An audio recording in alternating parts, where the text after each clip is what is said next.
darles una cordial bienvenida a esta experiencia que hemos construido para ustedes a partir de todos los acontecimientos que se han presentado últimamente. Voy a compartir en este momento simplemente la pantalla. Permítanme ver en dónde puedo compartir la pantalla nada más. Avísame si está compartida mi pantalla, Cecitar. Correcto, amigo. Correcto. ¿Está saliendo la presentación? Correcto, sí. Correcto. Bueno, perfecto. Entonces, mis queridos amigos, quiero agradecerles, les decía, por este espacio. Hemos tenido una pequeña demora, pero vamos a hacer que valga la pena. De humano a humano es una experiencia que se ha construido a partir de todo el fenómeno que vivimos hace algún tiempo. Y lo que busca es principalmente adentrarse en aspectos que normalmente no se habían tratado antes. Las empresas, los negocios, los equipos de trabajo se han orientado mucho al tema del desarrollo de ciertas habilidades duras en cuanto al tema comercial, quizás al manejo también de los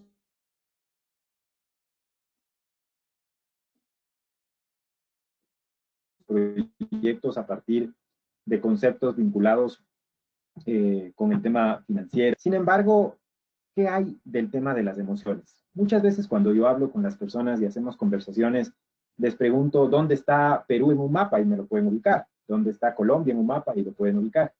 Sin embargo, cuando nosotros hacemos una reflexión sobre dónde está tu miedo y dónde tendrías que ubicarlo y qué tendrías que hacer con tu miedo, ya son cosas que a veces se complica un poco más de entender.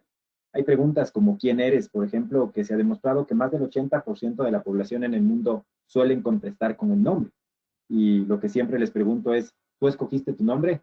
Y la persona me dice, no. Digo, entonces no eres, así te llaman. Dicen los psicoantropólogos, de hecho, que del 80% de las personas a las que no les gusta el nombre, solo el 2% han tenido la decencia de cambiarse.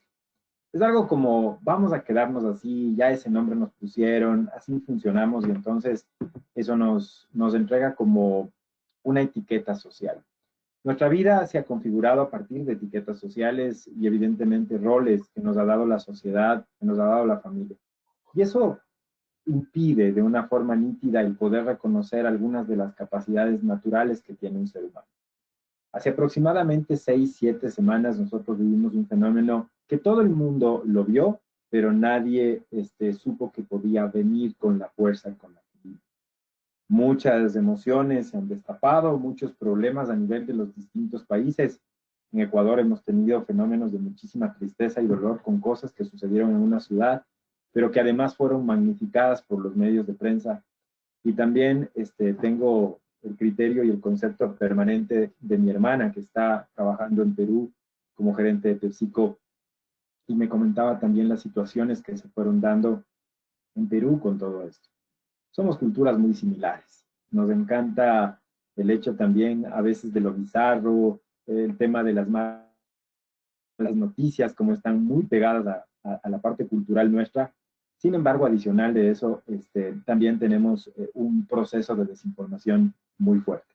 Esto nos ha llevado a vivir algunas emociones que hoy, en este encuentro, este primer encuentro, he querido traer. Vamos a comenzar por entender el principio. ¿De dónde vino todo este fenómeno? ¿Cuáles fueron los acontecimientos que agravaron las cosas? Para eso nosotros debemos comprender primero un concepto que se denomina orden sistémico. Entendamos la palabra orden sistémico, y es que la palabra orden no necesariamente solo tiene que ver con tener cada cosa en su lugar y con que cada cosa tenga como una planificación. En realidad, cuando nosotros nos vamos a la palabra orden desde un punto de vista más avanzado, vamos a podernos dar cuenta de que viene a ser como un paraguas grande que define a una sociedad y su funcionamiento. Es por eso que se llama orden sistémico. Hoy por hoy ustedes deben estar escuchando un montón de teorías de conspiración, donde el señor Bill Gates resulta ser que ahora está detrás de las vacunas y que hay 2 chinitos que se inventaron el coronavirus en China. Hay un montón de historias que parecen Netflix, que en realidad no nos sirven dentro de lo que vamos a ver hoy. Pero sí hay una terminología que es importante y es fundamental, y es la terminología del orden sistémico. Nos están diciendo que quieren cambiar el orden. ¿Qué significa entonces el orden? ¿Qué pasa cuando nosotros le decimos a una empresa, esta empresa debería tener más orden? ¿Qué pasa cuando nosotros decimos en un país, este país debería tener más orden? ¿En qué consiste el tema del orden? Para que ustedes también me entiendan, el orden es la interrelación de dos variables, la variable del tiempo y la variable del espacio. ¿Qué significa? Que para que las cosas sucedan, nosotros debemos tener absolutamente en todo un espacio y un tiempo. Es decir, quiero que vamos a tener un hijo, entonces vas a tener un espacio de partida, que es el momento del embarazo, y un espacio de llegada, que es el momento del nacimiento. Y esos dos espacios se van a unir con una línea que se llama tiempo. Y nuestro cerebro se ha acostumbrado a interrelacionar las dos variables para construir el mecanismo de la palabra orden. Cuando nos dicen que nuestros países son desordenados, es porque a veces no respetan los tiempos, es porque a veces no configuran bien los espacios. Los gobiernos nos dicen, vamos a alcanzar en 4 años esto, y el problema es que ni el tiempo le va a dar, ni el espacio es coherente, es decir, ni lo que tengo ahora para poder llegar allá, ni tampoco, obviamente, esa promesa política donde voy a llegar. Entonces, ahí más o menos ustedes se van dando cuenta cómo la palabra tiempo y la palabra espacio nos permiten entender el orden humano, el orden sistémico. ¿Por qué me adentré dentro de estos términos que son a veces relativamente cuánticos, pero es importante entenderlos? Porque hace aproximadamente 6 semanas lo que nosotros vivimos fue un cambio completo en nuestros espacios. ¿Qué significa eso? De un día para el otro te pidieron que te encierres, al menos te lo recomendaron. Dijeron, esto solo se va a superar si es que nosotros nos mantenemos en casa. Y entonces tus espacios de entrenamiento, tus espacios de capacitación, tus espacios de descanso, tus espacios de trabajo, tus espacios de comida, el sitio donde los niños hacen deberes, donde se estudia, todas las cosas desaparecieron.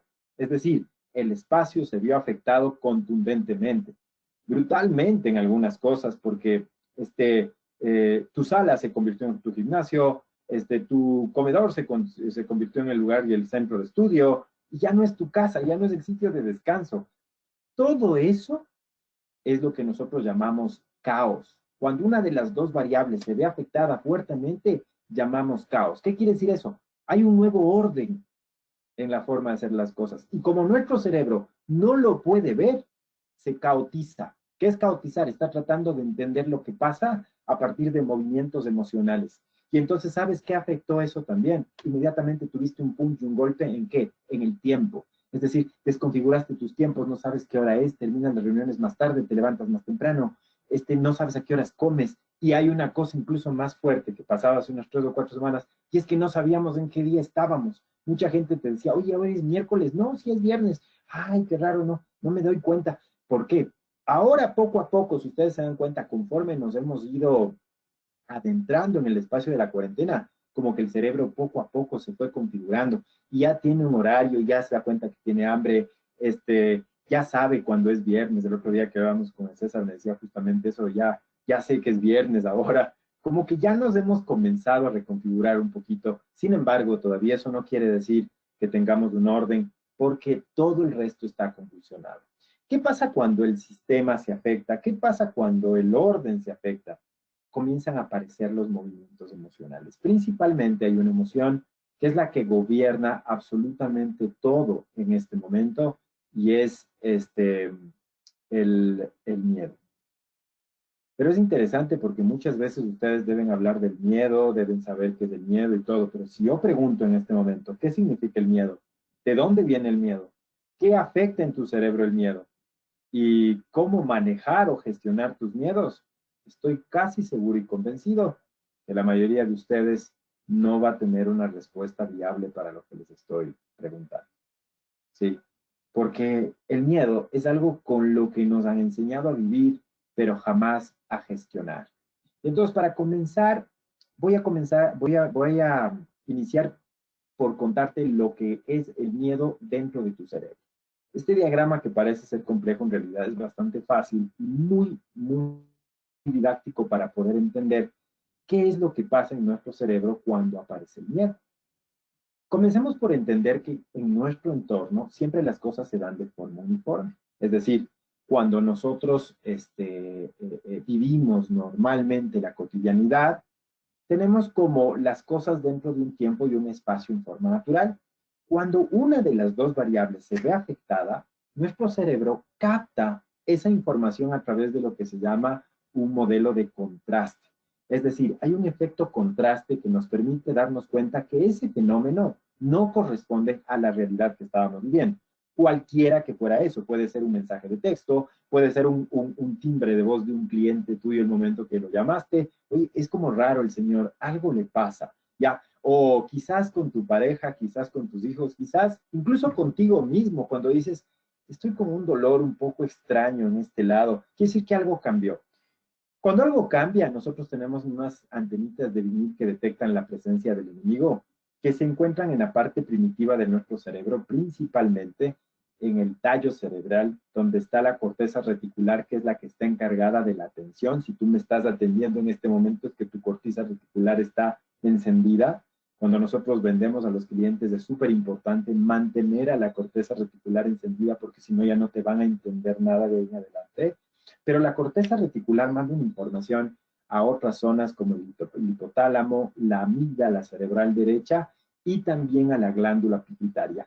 Esto que les estoy diciendo pasa muy, muy rápido. El momento que sentiste que algo pasó con el aplauso, es espérate, algo pasó. Ya, eso es la activación. Inmediatamente manda la información a través de una molécula que se llama CFR1 a través de la médula espinal que va a parar en los riñones. Y los riñones, ¿por qué, Daniel? ¿Qué tienen que ver los riñones en todo esto? No tienes un solo cerebro, tienes 6 cerebros. Tienes un corazón que se encarga de tomar decisiones, tienes un estómago que se encarga de vigilar la justicia con tus expectativas, tienes un hígado que se encarga de vigilar tus talentos, tienes riñones y vasopáncreas que se encargan de prospectar futuros y también tienes pulmones que manejan tus emociones. Por eso cuando tienes un impacto emocional, lo primero que haces es comprimir inmediatamente tu respiración. Entonces, cuando nosotros miramos este tipo de conceptos, nos damos cuenta de que, como le decía Sherlock Holmes al Dr. Watson, todos somos un cerebro con piernas. Lo demás es simplemente un apéndice. Tienes 6 cerebros. Las manifestaciones de tus cerebros corporales te permiten darte cuenta de las cosas que están pasando también a nivel cognitivo con tu cerebro encefálico. Y entonces los riñones y el vasopáncreas, principalmente en este caso los riñones,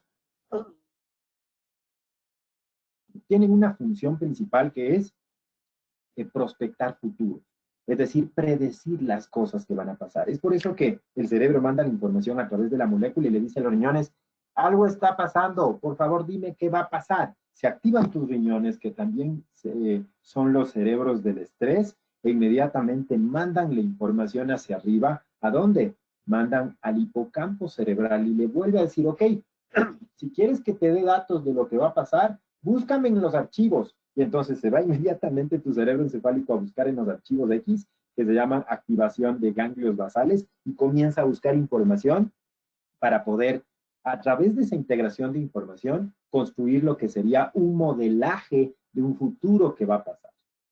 ¿Sí? Ahora, es interesante entender que en los archivos de los ganglios basales, en esas carpetas, lastimosamente, la información que se va a encontrar de forma nítida, de forma perfecta, con 3 copias y a todo color, son los acontecimientos más feos que has tenido en tu vida. Lastimosamente, no somos un cerebro predispuesto a guardar cosas buenas, sino somos un cerebro predispuesto a guardar cosas malas. ¿Y por qué pasa eso? Muy sencillo, porque tu cerebro es un órgano que principalmente está hecho para que no sufras y para que no te mueras. No le interesa ser feliz y no le interesa la verdad. Es por eso que muchas veces tú sabes que alguien te está engañando y dices, yo prefiero no preguntar más, no adentrarme más, porque sé que voy a descubrir algo. ¿Y por qué no descubres? Simplemente porque no te interesa sufrir. Y entonces, ¿qué es lo que hace el cerebro? Es mejor guardar la información más catastrófica de tu vida, la más compleja, para que el rato que los riñones pidan esos datos, tú puedas prospectar el peor escenario y estés listo para sobrevivir y estés listo para no sufrir.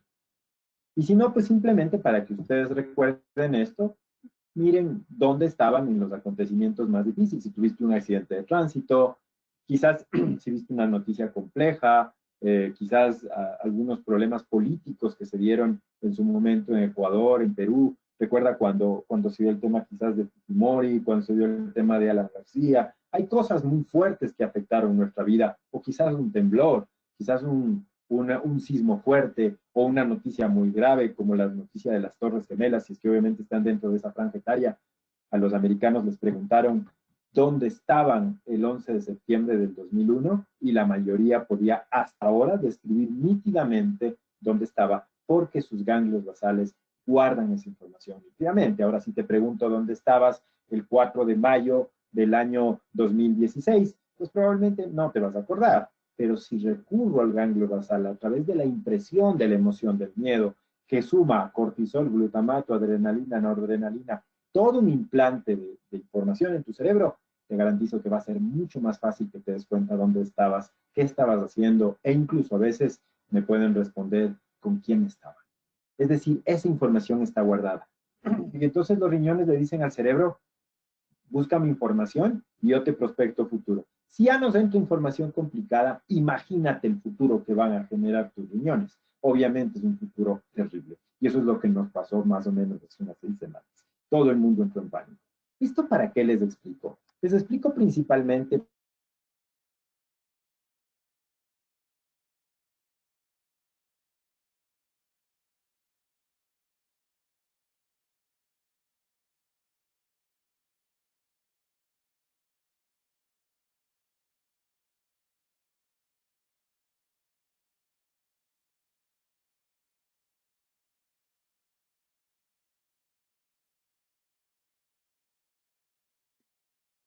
Mi querido Daniel, perdimos el audio unos minutitos, unos segundos, perdimos el audio contigo.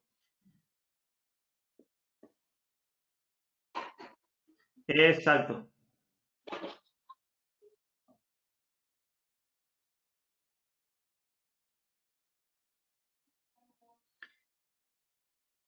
Perdón, sigue el audio. Disculpa que te interrumpa, amigo. Posiblemente podemos probar.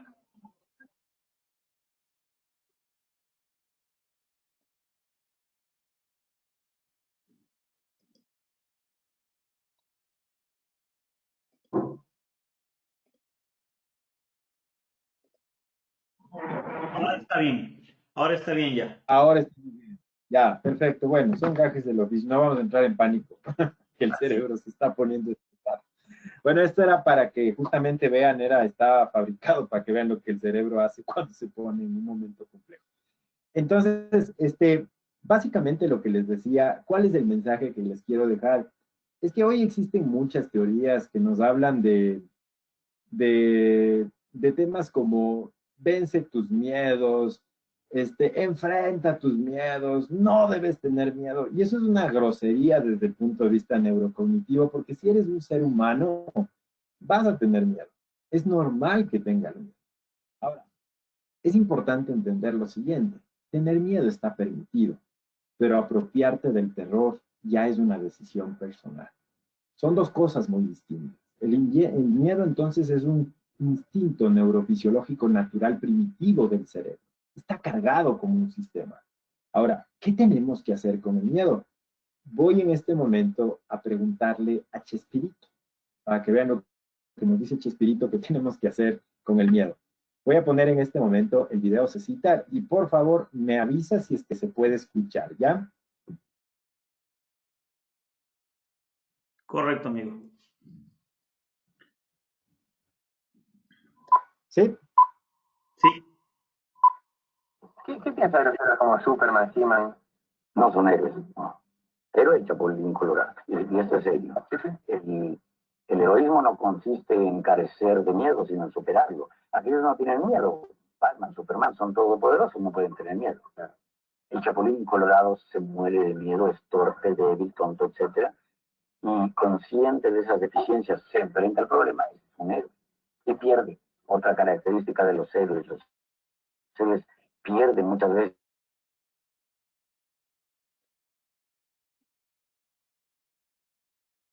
Después sus ideas triunfan. Pero mientras tanto, el héroe, ¿cuántos fusilados conocemos? Ok.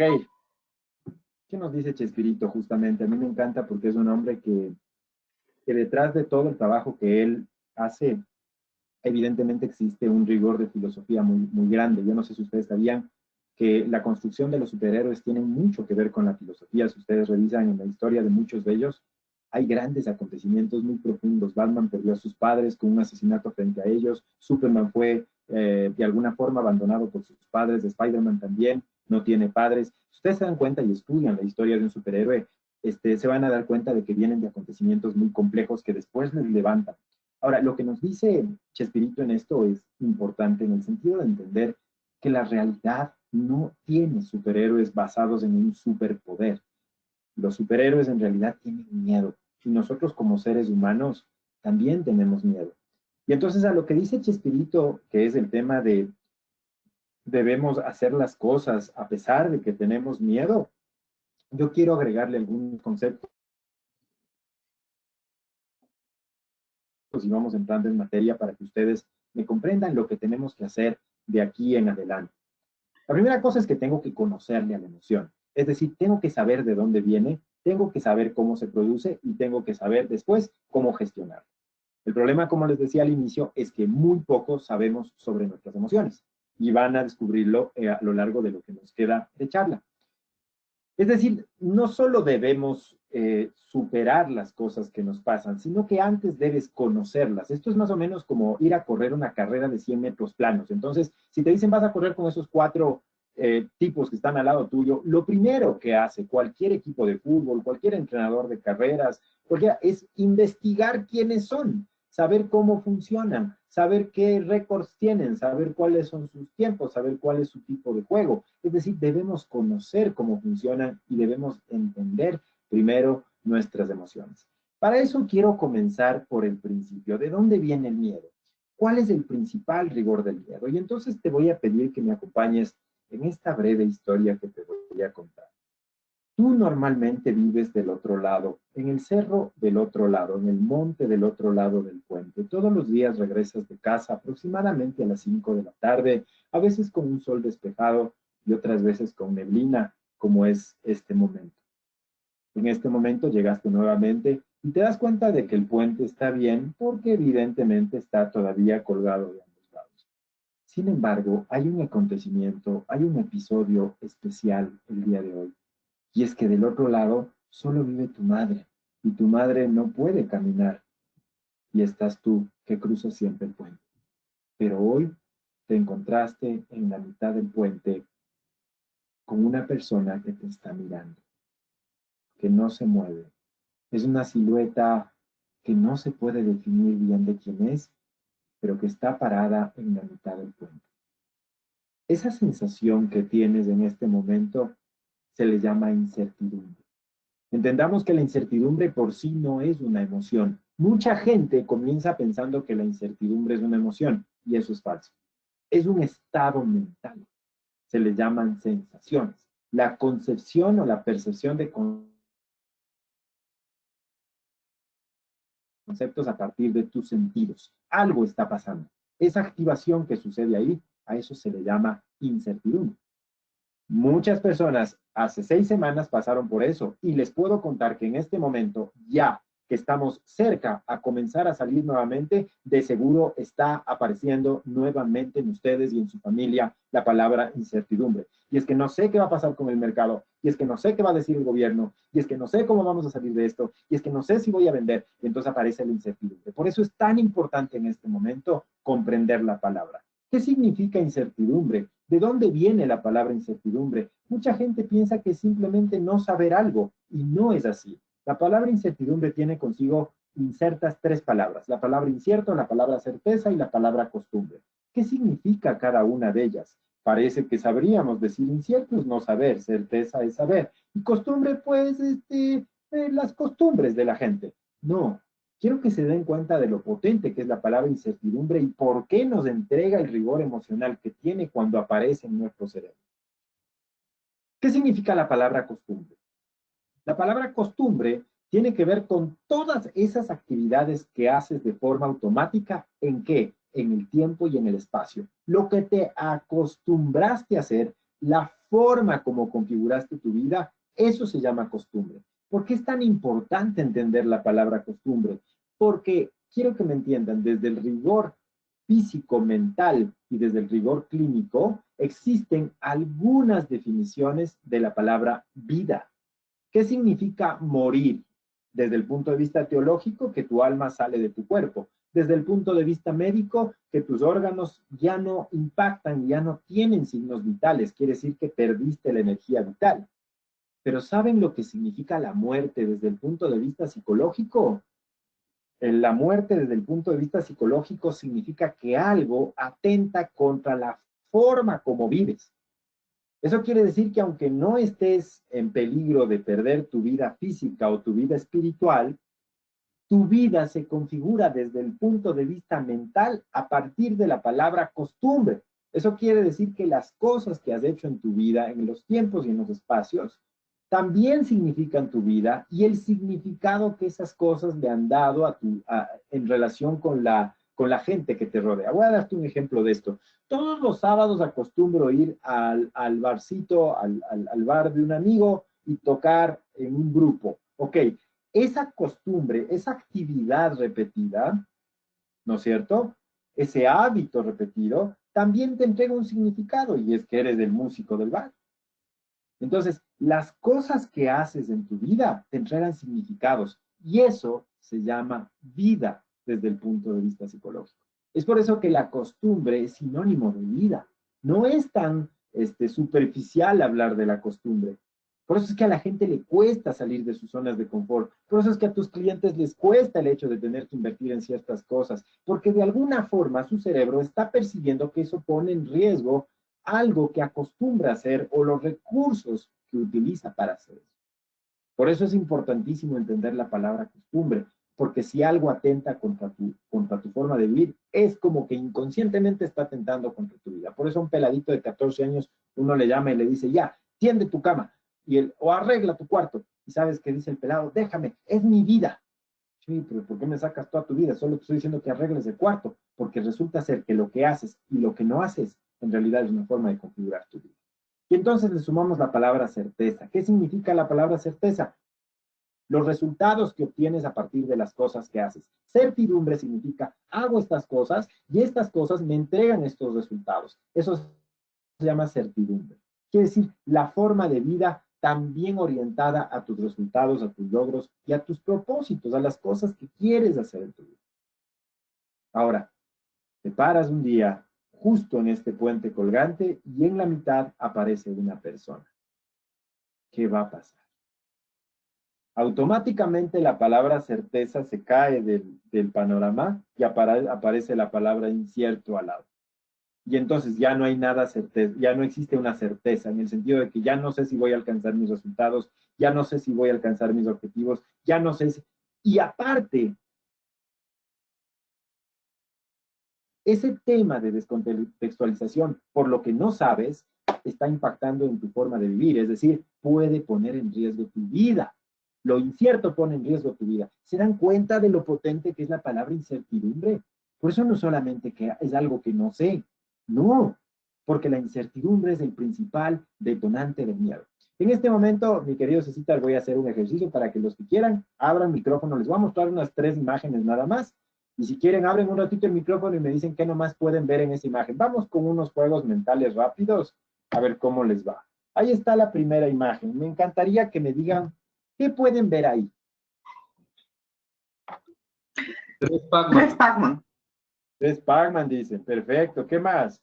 Un triángulo. Un triángulo. Triángulo blanco. Perfecto. Un triángulo blanco. Triángulo Un blanco. círculo incompleto. Un círculo incompleto. Un círculo incompleto. Ok, perfecto. Un círculo negro y un triángulo blanco. Un baile. Ok. Vamos a ir a... Pac-Man. 3 Pac-Man. Ok, a ver, vamos a ir a la siguiente. Me acompañan, ok. A ver. Claro.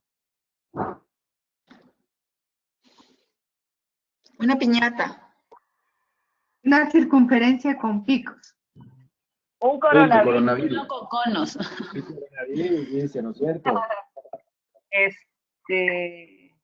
Parece como una granada, ¿no? Como una granada también. Ok. Un arma. Un grillete. Bueno, vamos a ir al siguiente. Un grillete. Ahí que pueden ver. Una boa. Para mí Una en serpiente. el agua. Una serpiente que sale y entra de la tierra. De la- Serpiente en el agua. Una cuita. Una Una cuita de tierra. culebra. Una culebra, ok. A ver, voy en este momento a darles las respuestas. ¿Qué hay ahí en esa parte de ahí? A ver, yo les doy las respuestas en este momento. En ese dibujo que está ahí, no hay nada. A ver, no, Daniel, espérenme. ¿Están los Pac-Man ahí? No, no son Pac-Man, porque para que sean Pac-Man tendría que tener ojos, pues. Quiere decir que más bien tú eras de los que pasaba agarrado el control de los juegos toda la tarde y no hacían los deberes, pues por eso estás viendo eso ahí. Hay mucha gente que me dice, no, porque ahí hay un triángulo. ¿Dónde está el triángulo? Estás uniendo líneas que no están unidas. Eso es una mentira enorme, te estás mintiendo. Encima de la circunferencia del triángulo. Claro, no, pero es que ahí está subida el triángulo en la circunferencia. A ver, eso de ahí probablemente podríamos decir que son como circunferencias incompletas. Probablemente, pero hay gente que ya a esta hora está viendo pizza, está viendo pasteles, ya vaya a comer, ya lo que está es con hambre. Entonces, ¿qué está pasando? ¿Qué está sucediendo con nuestro cerebro? Miren, esto de aquí es fenomenal. Esto es fenomenal. Esta imagen yo la mostraba hace 6 meses y nadie me decía el coronavirus. Me decían martillo de un bárbaro, me decían una bomba, una piñata mexicana, un helado para un montón de amigos. Bueno, me decían un montón de cosas, pero el coronavirus nunca aparecía. ¿Sabes por qué? Porque el virus, antes de entrar al cuerpo, era mejor que entre en nuestra mente. Y ahora está en nuestra mente.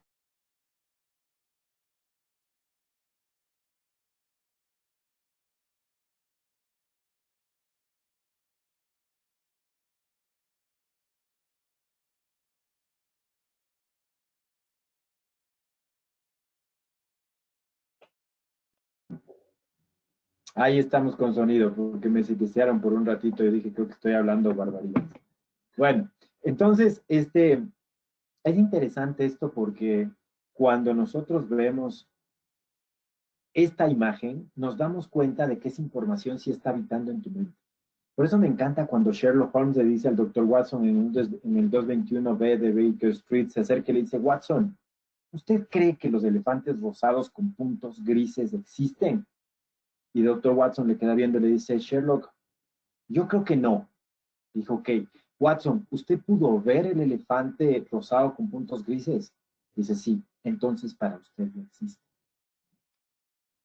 Quiero que se den cuenta cómo funciona nuestra mente, ¿no? Y acá, en esta imagen de acá, en la tercera, me dijeron un montón de cosas, la culebra que sale de la tierra, la culebra que sale del agua, es una letra O que se está ahogando. Un día me hicieron, es el rabo de un gato. Le digo, ¿y dónde está el gato? Me dice que está peleando con el otro perro abajo del agua. O sea, bueno, unas cosas enormes que me han dicho a partir de todo esto. No es ni el monstruo del lago Ness, ni nada que se le parezca. Tú estás inventando. ¿Para qué hice este juego? Quiero que entiendan que cuando tu cerebro ha perdido la certeza de algo, cuando tu cerebro perdió la certeza de algo, inmediatamente va a tratar de recuperarla como sea, aunque sea a partir de inventarse la información. ¿Y de dónde saca la información? Se va a buscar en los ganglios basales, en esos archivos terribles, y es por eso que nosotros entendemos que cuando existe ausencia de información que genera la incertidumbre, esta amenaza la forma de vivir. ¿Sabes en qué caes? En la desinformación. La desinformación no significa que no tengas información. La desinformación significa que en tu cabeza has metido un montón de información que no es comprobable. Es decir, que a partir de la idea primaria de que algo te falta y de construir escenarios y modelos horribles, ¿no es cierto? Comienzas a permitir que tu cerebro sin filtro meta cualquier dato. Y entonces parece que tuviéramos certezas, pero cada vez estamos más perdidos. Esa es la desinformación. Y la desinformación cae inmediatamente en esta emoción primaria de la que hemos estado hablando hoy, que se llama el miedo. ¿Qué significa el miedo? Mi hijo ha tenido miedo. A veces mi hijo no quiere dormir en su cuarto. Mi esposa tiene miedo. Yo tengo miedo. Mis padres que son de la tercera edad tienen miedo. Ok, ¿qué significa el miedo? Ya sabemos de dónde viene, pero ¿sabes lo que significa neurocognitivamente tu miedo? Ya sabemos cómo funciona en tu cerebro, por supuesto, pero ¿sabes qué conceptos generan en el cerebro?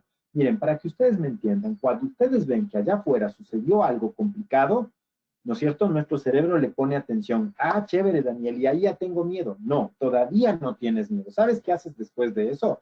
El momento que viste que algo allá afuera sucedió, lo primero que haces es tratar de detectar si eso es peligroso para tu vida. Entendamos vida como tres cosas: perder el alma, perder los signos vitales o perder tu forma de vivir. Fíjense cómo voy atando los conceptos para que veas. Y si eso que está allá afuera en realidad puede poner en riesgo tu vida, se convierte en una amenaza para tu cerebro. Ya, Daniel, entonces ahí tengo miedo. No, todavía no tienes miedo. Oye, pero ¿y el cerebro hace todo eso? Sí, ¿lo sabes en cuánto tiempo? Lo hace en 0.8 segundos, es decir, en 800 milisegundos. Es muy rápido, por eso parece que fuera un proceso casi automático, pero no lo es. El cerebro ve afuera un peligro y dice, eso es una amenaza. Y entonces, ¿sabes qué hace el cerebro? Compara esa amenaza con tus recursos para poder responder a ella. Es decir, qué tan bueno, qué tan fuerte, qué tan hábil, qué tan diestro soy para poder responder a eso. Y es como que genera un efecto de balanza, en donde tú puedes quedar en una posición favorable en relación con la amenaza o desfavorable. El momento que estás en una posición desfavorable, tu cerebro configura el miedo. Es ahí donde aparece el miedo. El miedo aparece entonces de dos cosas: una amenaza grandota y tú muy chiquito. Por eso es que la persona cuando tiene miedo suele comprimirse. Ustedes van a ver que se hace más chiquito, le ves bajoneado, rodillijunto, cabizbajo, ¿no es cierto? Somnoliento. Es porque se siente más pequeño que la situación que le está pasando. Porque también hay la otra, les cuento, y es que la otra situación es que tú seas más grande que la amenaza. Y si es que tú eres más grande que la amenaza, tu cerebro también sabe responder. ¿Sabes cómo responde tu cerebro? Responde a partir del enojo. Cuando tú eres más grande que la amenaza, cuando estás en una posición favorable, te enojas. Por eso que en una empresa, cuando pasa algo, el jefe se enoja y el colaborador tiene miedo. La amenaza es la misma para ambos. ¿Qué tengo que hacer para manejar los miedos entonces, Daniel? Primero, entender la naturaleza de la amenaza para ver si en realidad es tan grandota o no. Y segundo, ver por qué yo siento que no tengo recursos, cómo está mi autoestima, cómo están mis capacidades, cómo están mis competencias. Y quizás comenzar a meter información para que trepe tu autoestima, para que suba eso, para que sientas una percepción distinta de ti y comiences a equiparar. Y eso baja el rigor del miedo. Pero ¿sabes qué hacemos? Y ahí viene el concepto de la desinformación. Nos metemos basura en la cabeza. Comenzamos a oírle a la gente más tóxica. Comienzas a compartir en los chats cosas horribles. Y eso hace que ese miedo se vuelva enorme. Se vuelva cada vez más grande por la desinformación. Y tú cada vez más chiquito. Y es por eso que la gente se paraliza. Porque piensa que es mejor no correr ante un tiranosaurio rex. Porque esa es la mejor forma de correrse. Lo que no saben es que el tiranosaurio rex no ataca por visión, sino por olfato. Y te va a seguir persiguiendo. Así es que tengan mucho cuidado con la desinformación. Y es por eso que hoy hemos querido con César darles herramientas para que, dice, bueno, Daniel, ya sé cómo funciona el miedo. Ok, sí sabes que no existen solamente un tipo de miedo, existen tres tipos de miedo. El primero se llama ansiedad. Es un miedo que se dispersó, se abrió, y ahora son 50 enanos diabólicos, ya no es solo uno, no es un grandote, son un montón de chiquitos. Entonces mi papá, mi mamá, mi trabajo, mi empresa, mi cliente, mi otro cliente, mi primo, mi hermano, es que los hospitales, que el gobierno, es que la policía, es que el vecino que sale sin mascarilla, ya todo eso comienza a complicarte la vida. Y eso genera un modelo de ansiedad. La ansiedad es un miedo dispersado en varios. Tienes otro que se llama la angustia. La angustia es tu miedo, en cambio, focalizado en una sola cosa. Es como ir corriendo hacia un abismo donde se va a acabar. Se te acaba el tiempo, se te acaba el espacio, se van acabando los recursos, pero es una sola cosa la que es enorme, es grandota. No son varias como en la ansiedad, esto es una sola. La palabra angustia viene de angustus, que significa angosto. Cada vez siento que se me acaba el tiempo, tengo que pagar eso y no sé de dónde voy a pagar. Eso es la angustia. Daniel, ¿eso quiere decir que la angustia y la ansiedad se deben gestionar de forma distinta? Correcto. Primero te estoy diciendo cómo funciona. Después te voy a enseñar cómo manejarlas. La tercera se llama frustración, para que vean que no sabían sobre el tema de las emociones. Oye, Daniel, ¿y qué significa la frustración? Miren este gesto. Ay, siempre me pasan esas cosas a mí. Ya no sé qué debería ser. Porque siempre, pero siempre pasa eso y siempre es a mí. Es una mezcla de dos emociones, súper interesante. Una persona frustrada está tremendamente enojado y triste a la vez. ¿Sabían ustedes que la frustración es la mezcla de esas dos emociones? ¿Estás enojado por algo y triste por algo al mismo tiempo? No. Y aparte de eso, Daniel, entonces la frustración se maneja distinto que la ansiedad y la angustia. Correcto, no se debe gestionar igual. Son tres manifestaciones de miedo, pero no se gestionen igual. Y entonces, ¿cuáles son las destrezas? Vamos a construir en Capital justamente un equipo de mini mentores. Esto es importante porque necesitamos gente que cambie la vida de los demás. Ustedes cambian la vida de la gente logrando que esa gente invierta de mejor forma su dinero, que tengas reservas, que tengas recursos para lo que se viene después. Sea lo que sea que vaya a pasar, tus clientes están listos financieramente porque tienen un fondo que les va a acompañar. Ahora, ¿sabes a qué te invito? A la versión 2.0, a que nos vayamos construyendo en mentores para que les des un fondo emocional. Tu gente necesita tener un fondo emocional, pero tú primero tienes que saber cómo funciona. Así como tú eres convencido de los productos que vendes, tienes que ser convencido de las emociones que manejas para que tu vida se vuelva un testimonio. Y es por eso que no hemos querido solamente hablarles sobre el miedo o motivarles profundamente como en los coaching en donde la gente grita y salta. No, quiero darte herramientas el día de hoy para que veas cómo se maneja, porque esto te lo damos como empresa para tu familia, porque tú eres un ser humano, porque esto es de humano a humano. No queremos decirte, sal a vender como sea. Te estamos diciendo, comienza a impactar en el mercado, que es algo distinto, es la nueva versión de nuestra empresa. Eso es lo que necesitamos. ¿Cuáles son las 5 destrezas iniciales? Porque hay más cosas que podemos ver. La primera destreza inicial se llama respiración consciente. ¿Qué significa respiración consciente? Algo tan sencillo y tan obvio como estar consciente de que estás respirando. Ay, Daniel, pero eso no es una buena respuesta. Claro, pero también saber cómo estás respirando. Porque cuando tú te sientes invadido por una emoción, te cuento algo, lo primero que cambia es tu sistema cardíaco y tu ritmo respiratorio. Si es que nosotros tan solo fuéramos conscientes de cómo estamos respirando, podríamos anticipar el hecho de que una emoción no nos inunde, no nos ahogue, como realmente pasa, porque por mucho tiempo estar respirando agitado y estar con un ritmo cardíaco complicado, lo que hace es segregar mucho cortisol en el cerebro y ¿sabes qué? Ya no solo va a ser un fantasma chiquito, sino todos los Ghostbusters que aparecían antes en la película de los 90, liderados por Slimer y todos sus amigos. ¿Ya? Entonces, ¿por qué? Porque primero no aprendimos a respirar. ¿Cuál es el tip que te doy? Aprende a respirar. ¿De qué forma, Daniel? Cuando sientas que algo te aguijoneó, que algo te complicó la vida, es momento de tomar una respiración de 12 segundos. ¿Cómo funciona? Tomo aire 4 segundos por la nariz y trata de que llene todos tus pulmones hasta la parte baja. Para eso puedes poner la mano en la zona de la boca del estómago. ¿Para qué? Para percibir si estás llenando todo. Sostienes el aire dentro y lo botas en 4 segundos por la boca. Eso lo haces 5 veces y vas a ver cómo de estar buscando en los archivos X, pasas al lóbulo frontal, que es el que dice, a ver, espera. Todo eso que estoy diciendo, todo eso que estoy pensando, no, eso no sirve, hay cosas que no puedo validar, porque ya dejaste que la información llegue hasta adelante antes de sumirte en la emoción.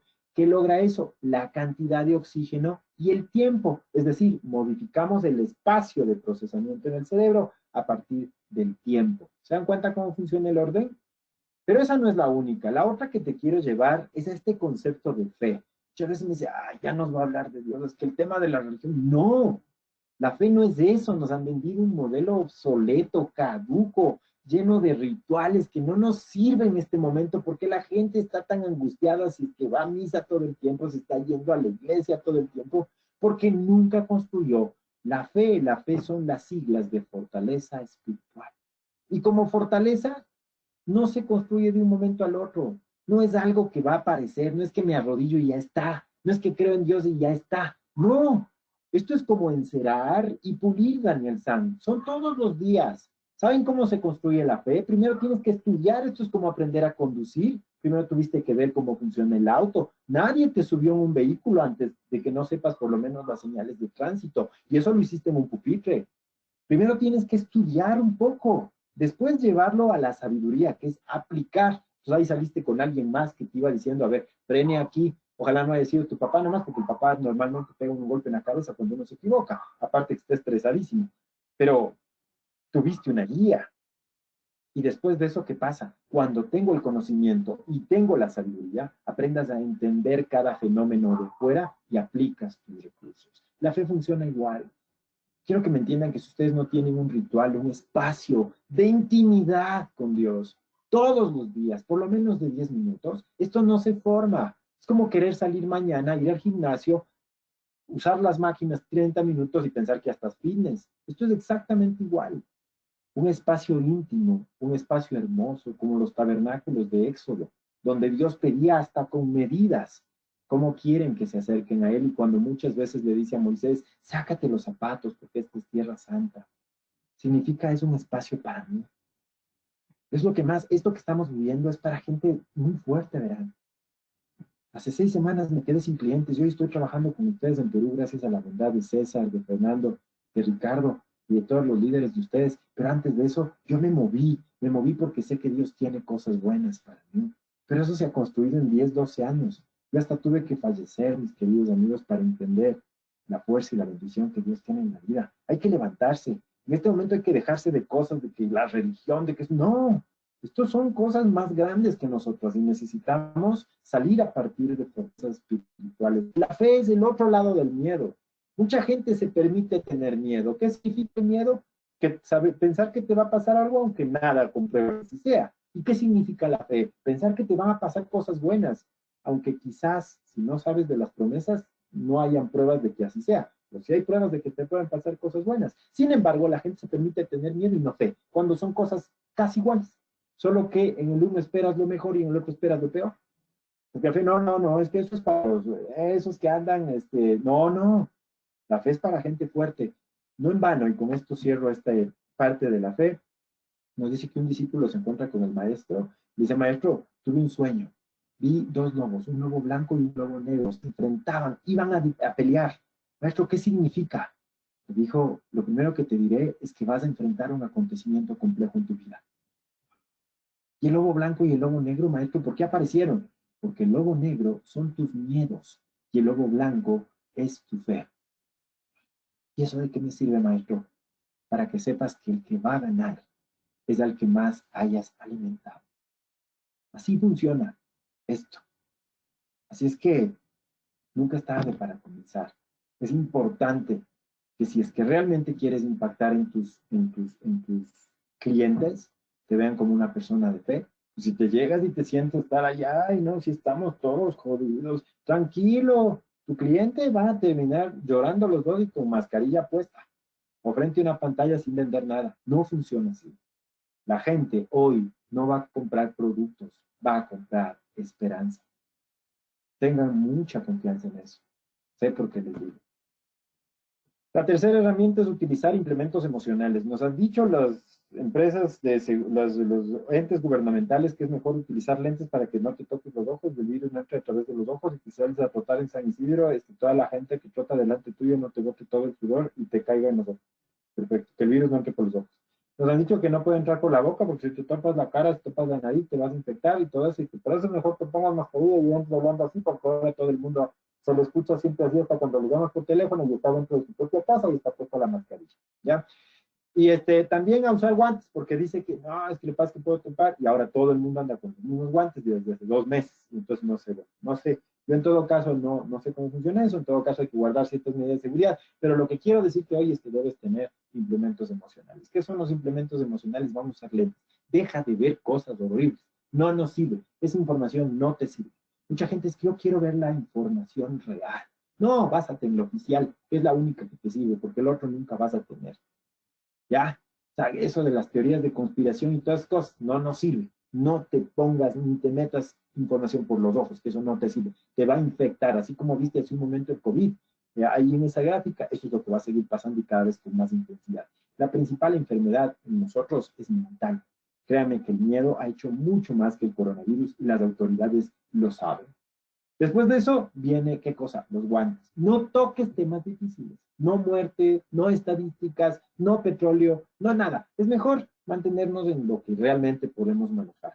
Tus guantes emocionales. Y la mascarilla es para que no digas cosas feas, para que no compartas comentarios, para que no compartas contenidos en redes y en WhatsApp. Mucha gente dice, es que voy a compartir esto por si acaso sea cierto. No, mejor no lo compartas por si acaso sea falso.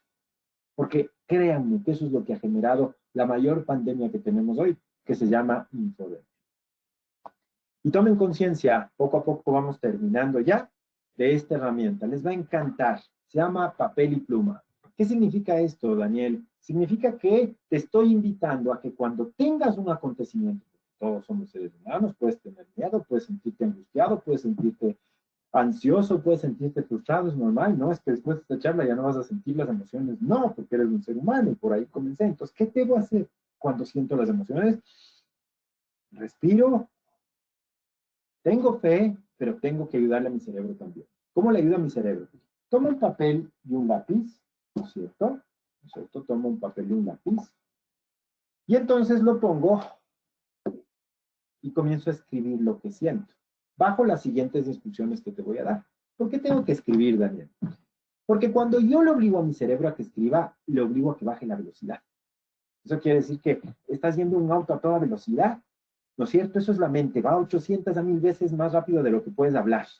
Pero cuando comienzas a hablar, bajas la velocidad para poder entender lo que vas a decir. Lo mismo cuando escribes. El hecho de utilizar la motricidad le involucra el cerebro dentro del tema. No te quedas solo en el rigor mental, que es la parte del proceso de programas. Lo que dice, a ver, voy a escribir. Entonces comienzo a escribir y bajé la velocidad y eso permite ver mejor los detalles. Vamos a hablar con las 3 emociones en este momento. Tu ansiedad. ¿Cómo hablo con la ansiedad? Perfecto. Tomo papel y lápiz. Ya. ¿Qué era la ansiedad? 50,000 enanos diabólicos viniendo a morderme las piernas. Correcto. Entonces, vamos a describirles a los 50,000 enanos. A ver, ¿qué nomás te complica la vida? ¿Qué nomás estás sintiendo? Es que mi papá, es que mi mamá, es que el gobierno, es que el pueblo, es que la gente, es que ya, todito eso vas a escribir, ¿no es cierto? Ya. Sacas una lista de 10 cosas. Ese miedo que se dispersó en 10 cosas. Perfecto. A esas 10 cosas les vas a hacer 3 preguntas. La primera pregunta es, ¿qué de esto es oficial? ¿Qué de esto puedo comprobar? ¿Qué vino realmente por medios oficiales y se puede comprobar? Y entonces capaz que 5 de esas ya no sirven. Porque una de esas es que el primo de mi hermano, del vecino, que trabaja en un hospital y tienen otro amigo, ya, eso ya no sirve. ¿Por qué? Porque no hay fuente. Entonces sacas de esas y las dejas fuera. Te quedan 5. De esas 5 es probable que tenemos que dividirles también a través de la siguiente pregunta. ¿Cuál es la siguiente pregunta? ¿Qué de estas 5 puedo yo cambiar? O sea, realmente yo solito puedo mejorar. Yo solo puedo cambiar. Entonces, probablemente digas, no, pues estas 3 del último no tienen nada que ver, eso depende del gobierno, no depende de mí. Ok, esas 3 las sacas y las pones para tu momento de fortaleza espiritual en las mañanas o en las noches. Señor, te encargo eso. No depende. Yo voy a hacer mi parte. Porque tu mente se va quedando cada vez más libre, se queda solo con 2. Y a esas 2, ¿qué hago, Daniel? Les preguntas a las 2, ¿cuál es la más grande? ¿Cuál es la más importante? Esta de aquí es la más importante. Ok, entonces, ¿qué hago con esa? Le pongo un plan de acción. Y entonces toda la ansiedad ha bajado a una sola cosa y que tiene su plan de acción. Vamos a hablar con la angustia. La angustia, en cambio, es algo que es muy potente, es muy fuerte, pero es una sola cosa. También escribimos esa cosa. Y escribes en un papel. Y dices, ok, voy a detallar qué es lo que me tiene así, tan complicado, tan triste, tan... Ay, perfecto, lo escribo, perfecto. Ya, a eso también le haces 3 preguntas. Esto no solo te sirve para ti, te sirve para trabajar con otras personas, con tus compañeros. La primera pregunta es, ¿de qué otra manera podría arreglarlo? Recuerda que la angustia es angosto, hay que invitarle al cerebro a que amplíe la visión. ¿De qué otra forma podría ser? ¿Qué otra persona podría ayudarme? ¿Con qué otros recursos? ¿En qué otro lugar? ¿ya? Y planteas también las preguntas y sí, que son los micromundos supuestos. ¿Y si hago esto? ¿Y si hago esto? O si estás hablando con otra persona, ¿y si haces esto? O ¿y si haces esto? Eso implica que se abra la visión y le ayudas a salir de la angostura en la que se encuentra. Y por último, mis queridos amigos, vamos a hablar con la frustración. La frustración era la mezcla de que del enojo más la tristeza, ¿se acuerdan? ¿Cómo tengo que hablar?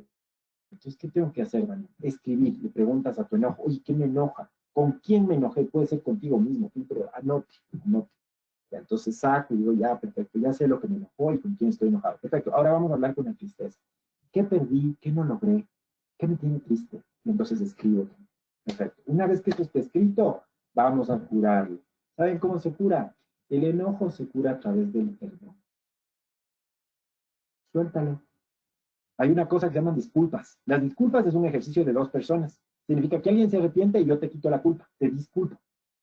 Pero el perdón es una decisión personal. Puede ser que la otra persona ni esté, puede ser que la situación ni esté cerca de ti, pero tú decides soltarla. Incluso la puedes pedir, puedes perdonar molesto. Ya, en últimas, te perdono. Es una forma de darle una instrucción a mi cerebro de que suelte las cosas. Ya lo perdono, se acabó. Y la tristeza, Daniel, ¿cómo la trabajo? A través del aprendizaje. Debes preguntarle, ¿qué debo aprender de todo esto? ¿Qué es lo que no puedo permitir que vuelva a pasar? ¿Qué es lo que no debo volver a hacer? Y entonces lo aceptas como un error humano, porque somos humanos, como decía Chespirito, y lo sueltas. Y entonces, la frustración se maneja a través del perdón y el aprendizaje. Escrito, por favor, para que si es que te olvidas, puedas recurrir al cuaderno y puedas decir, esto está funcionando así, y yo ya hice este compromiso conmigo, y tengo que soltarlo o tengo que aprender. Es importante entonces que me entiendan que todo esto es valioso, pero va a ser mucho más potente en la medida en que ustedes, que me están viendo del otro lado, aprendan a trabajar en equipo. Hoy necesitamos más seres humanos y menos formas humanas. Si tienes a alguien de confianza dentro del equipo que te puede escuchar cuando tú estés en horas bajas y que tú puedas hacer lo mismo con él, nomínalo. Dile, yo quiero de tu parte soporte y contención. Porque hay veces que aunque yo le escuché a Daniel, me voy a poner mal y puede ser que necesite que alguien me ayude. Así es que ahí me aplicas lo que dijo Daniel, porque voy a necesitar que alguien me saque. No en vano Dios mandaba la gran comisión de 2 en 2, porque sabía que si el uno se cae, el otro se va a levantar. Y el otro es el que le va a levantar. Así es que aprendan a trabajar en equipo, aprendan a trabajar en grupo, conviértanse en embajadores del impacto emocional. Ustedes ya logran un impacto en la vida de la gente a partir de entregarles productos que son reales, que son valiosos y que les permiten mirar el futuro de una forma distinta a nivel financiero. Ahora viene la segunda versión de incorporar en este mundo post-COVID también la parte emocional en tu trabajo. Súper importante ser líderes de impacto y de influencia en tu gente. Quiero agradecerles por el tiempo, voy a abrir un espacio para preguntas, sin embargo, estos son los datos, ahí están mis redes sociales, me encantaría tenerles ahí. Yo no busco seguidores, yo busco compañeros, gente que comparta quizás en algo la filosofía y las cosas que les he entregado son frutos de estudio no solo mío. Yo camino sobre hombros de gigantes, he tenido grandes maestros de mi vida. También hemos agregado investigación propia y personal y normalmente estamos publicando información corporativa en LinkedIn y en el resto de redes sociales más a nivel personal. Es que me encantaría tenerles dentro de las redes para que ustedes puedan nutrirse de información positiva y cargar sus vitaminas espirituales que en este momento son tan importantes. Así es que queremos agradecerles por el tiempo, mi querido Cecita, y abro un espacio por si tu gente quiere preguntarme cualquier cosa en relación con lo que se